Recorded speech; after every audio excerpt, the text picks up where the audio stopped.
और आज हम बात कर रहे हैं चाणक्य नीति के बारे में। चाणक्य नीति भारत के नालंदा विश्वविद्यालय के प्रख्यात शिक्षक, विश्व प्रसिद्ध राजनीतिज्ञ, कुशल रणनीतिकार और अर्थशास्त्री आचार्य चाणक्य द्वारा लिखित एक महान ग्रंथ है, जो आज भी उतना ही प्रासंगिक है जितना कि उस समय था। चाणक्य नीति में कुल 17 अध्याय हैं। यहाँ हम प्रस्तुत करेंगे चाणक्य नीति के पहले अध्याय को। चाणक्य नीति पहला अध्याय। नंबर 1। मैं तीनों लोकों पृथ्वी, आकाश और पाताल के स्वामी, सर्वशक्तिमान, सर्वव्यापक परमेश्वर श्री विष्णु भगवान को शीश नवाकर प्रणाम करता हूँ। प्रभु को प्रणाम करने के बाद मैं अनेक शास्त्रों से निकाले गए राजनीति सार के तत्वों को जन कल्याण हेतु समाज के सम्मुख रखता हूँ। नंबर 2। जो व्यक्ति इस राजनीति शास्त्र के सूत्रों का विधि पूर्वक अध्ययन और ज्ञान ग्रहण करेगा, उसे अत्यंत वैभवशाली कर्तव्य के सिद्धांत ज्ञात होंगे। उसे इस बात का पता चलेगा कि किन बातों का अनुसरण करना चाहिए और किन का नहीं। उसे अच्छाई और बुराई का भी ज्ञात होगा और अंततः उसे सर्वोत्तम का भी ज्ञान होगा। नंबर 3। इसीलिए अब मैं मानव मात्र के कल्याण की कामना के लिए राजनीति के उस शास्त्र को कहूंगा जिसके जान लेने से मनुष्य सर्वज्ञ, सब कुछ जान लेने वाला हो जाता है। नंबर 4। दुष्ट स्वभाव वाली दुराचारिणी स्त्री, छल करने वाला मित्र, पलटकर तीखा जवाब देने वाला बदमाश नौकर तथा जिस घर में सांप रहता हो उस घर में निवास करना साक्षात मृत्यु के समान है। नंबर 5।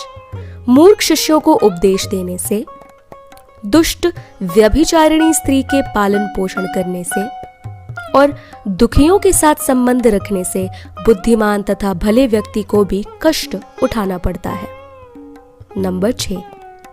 व्यक्ति को आने वाली मुसीबतों से निपटने के लिए धन संचय करना चाहिए। उसे धन संपदा त्याग कर भी स्त्रियों की सुरक्षा करनी चाहिए, परंतु स्त्रियों और धन से भी अधिक आवश्यक यह है कि वो अपनी सुरक्षा करे। नंबर 7। भविष्य में आने वाली मुसीबतों के लिए धन एकत्रित करे, क्योंकि पता नहीं कब आपदा आ जाए। ऐसा ना सोचे कि धनवान व्यक्ति को मुसीबत कैसी। लक्ष्मी तो चंचल है और संचय किया गया धन कभी भी नष्ट हो सकता है। नंबर 8। जिस देश में सम्मान नहीं, आजीविका के साधन नहीं, बंधु बांधव अर्थात कोई मित्र या परिवार नहीं और विद्या प्राप्त करने के लिए कोई साधन नहीं, ऐसे देश को छोड़ देना चाहिए, वहां कभी नहीं रहना चाहिए। नंबर 9।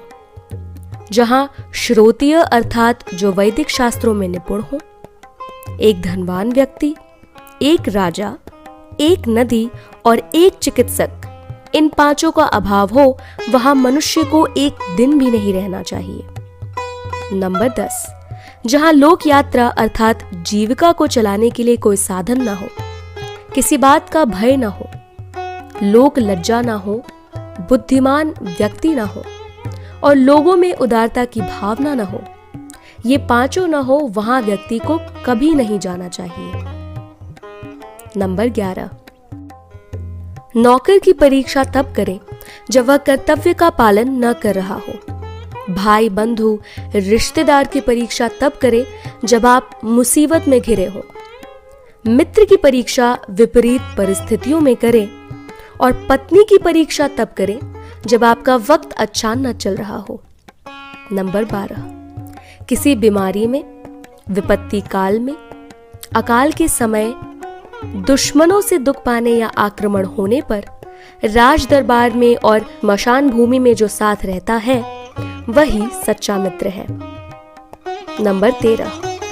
जो अपने निश्चित कर्मों अथवा वस्तु का त्याग करके अनिश्चित की चिंता करता है, उसका अनिश्चित लक्ष्य तो नष्ट होता ही है, निश्चित भी नष्ट हो जाता है। नंबर 14। एक बुद्धिमान व्यक्ति को अच्छे कुल में जन्म लेने वाली कुरूप कन्या से भी विवाह कर लेना चाहिए, परंतु अच्छे रूप वाली नीच कुल की कन्या से विवाह नहीं करना चाहिए, क्योंकि विवाह संबंध समान कुल में ही श्रेष्ठ होता है। नंबर 15, लंबे नाखून वाले हिंसक पशुओं, विशाल नदियों, बड़े बड़े नाखून और सींग वाले पशुओं, शस्त्र धारण करने वाले व्यक्तियों, दुष्ट स्त्रियों और राज परिवार के लोगों पर कभी विश्वास नहीं करना चाहिए। नंबर 16, विष में भी यदि अमृत हो तो उसे ग्रहण कर लेना चाहिए। अपवित्र और अशुद्ध वस्तु में भी यदि सोना अथवा मूल्यवान वस्तु पड़ी हो तो वह भी उठा लेने के योग्य होती है। यदि नीच या दुष्ट मनुष्य के पास कोई अच्छी विद्या, कला अथवा गुण हो तो उसे सीखने में कोई हानि नहीं। इसी प्रकार दुष्ट कुल में उत्पन्न अच्छे गुणों से युक्त स्त्री रूपी रत्ना को ग्रहण कर लेना चाहिए। नंबर 17, पुरुषों की अपेक्षा में स्त्रियों का आहार अर्थात भोजन 2 गुना होता है। बुद्धि 4 गुनी, साहस 6 गुना और काम वासना 8 गुना होती है। तो ये था चाणक्य नीति का पहला अध्याय। चाणक्य नीति के पहले अध्याय की सीख। हम जानते हैं कि यह भारतीय परंपरा भी रही है कि किसी भी शुभ कार्य को आरंभ करने से पहले प्रभु का स्मरण किया जाए, ताकि वह कार्य बिना किसी व्यवधान के सरलता पूर्वक संपन्न हो। आचार्य चाणक्य जी ने भी सर्वप्रथम यही किया। चाणक्य नीति के पहले अध्याय का मुख्य उद्देश्य यह बताना है कि कौन सा कार्य उचित है और कौन सा अनुचित। उन्होंने प्राचीन भारतीय नीति शास्त्रों में बताए गए नियमों के अनुसार ही इसे लिखा है। यह पूर्व अनुभवों का सार है।